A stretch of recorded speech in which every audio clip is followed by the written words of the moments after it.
Hey guys, welcome or welcome back to my channel. As you can tell from the title, today's video is going to be my spooky season TBR. This is my absolute favorite season. Is this season? It's my birthday at the end of the month, it's Halloween, it's autumn, everything about it is just perfect. Anyway, if you have seen my autumn TBR, you know that I had like 20 books on there. That in itself is quite ambitious for me, but I thought, well, it's a TBR. It is what it is. So let's add 10 more books to the TBR. So I've got like 30 books from September to like November, December time.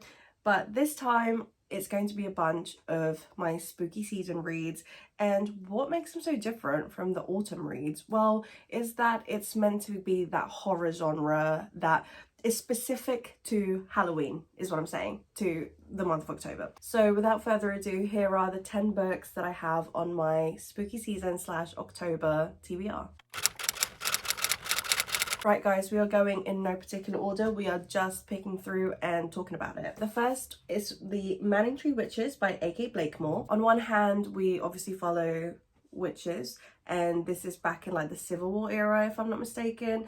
But on the other hand, we have this narrative on feminism and how women were treated maybe around that time of life, I guess.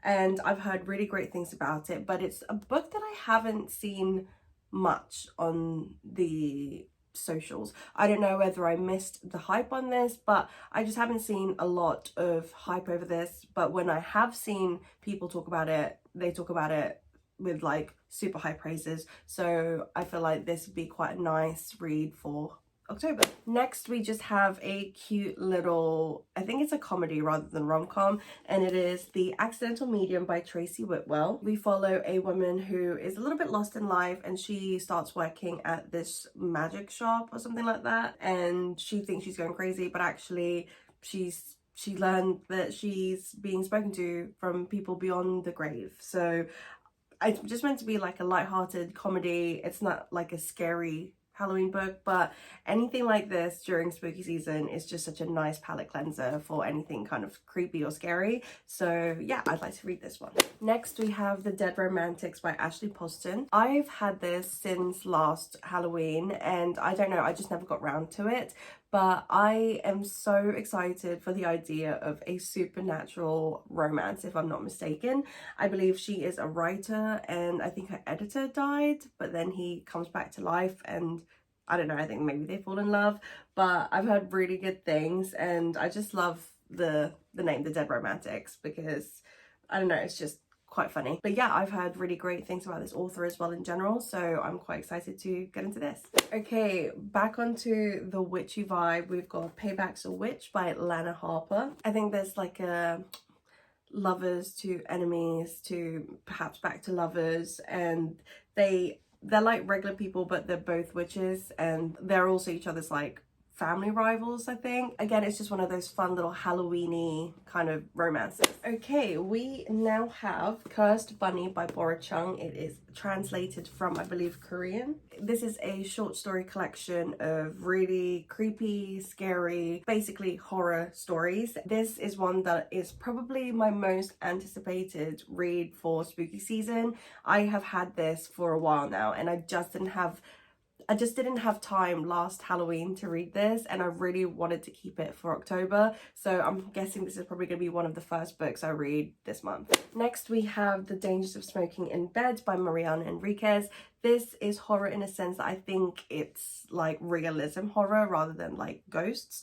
It's a short book of over just under 200 pages, sorry, but I've heard really great things about this, so I thought that October would have been the perfect time to get into this one. And the next book is a book that I feel like gets talked about quite a lot in the book community, and that is Tenderous the Flesh by Augustina Bastarrica. This is meant to be dystopian, where we live in a world where we now consume human flesh. And I remember I watched Heather's kind of little review on this, and she was like, I don't want to eat meat for a little bit. And so many other people have said the same thing about how they felt after they finished reading Tenderous the Flesh. So yeah, I feel like this will be quite interesting to read because it's not like it's not just horror, it's that dystopian, almost political message horror. So yeah. Next we have Survive the Night by Riley Sager. I think it's Sager, Riley Sager. I've seen a lot of people actually diss this book, but so many people also rave on about Riley Sager as an author. I think the premise of this sounds super interesting, where it's set in like one night. They're in like a car share where the main character starts thinking that perhaps the guy that she is doing this car share with on this little road trip is the serial killer that's been going around their campus, obviously killing people.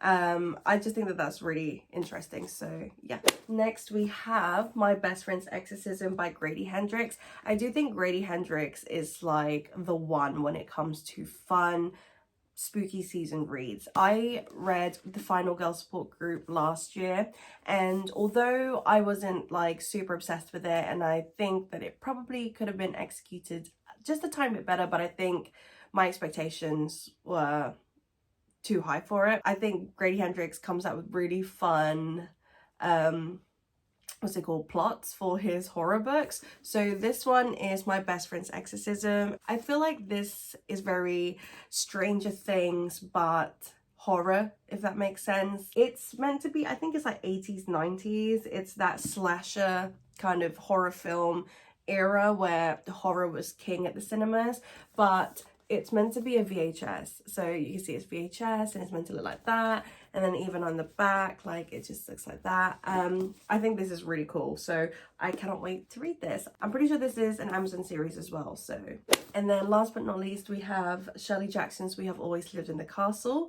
I was toying between this and The Haunting of Hill House, but I think I'm gonna go for this. This is just over 150 pages, first of all, and I don't know, I think this just gives the perfect atmosphere that's like spooky and creepy. So yeah, why not stick a classic in there?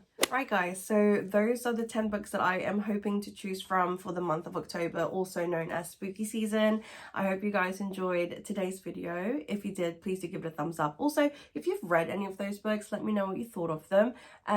But yeah, I hope you guys enjoyed today's video. If you haven't yet, subscribe to my channel, and I will see you guys next time. Bye.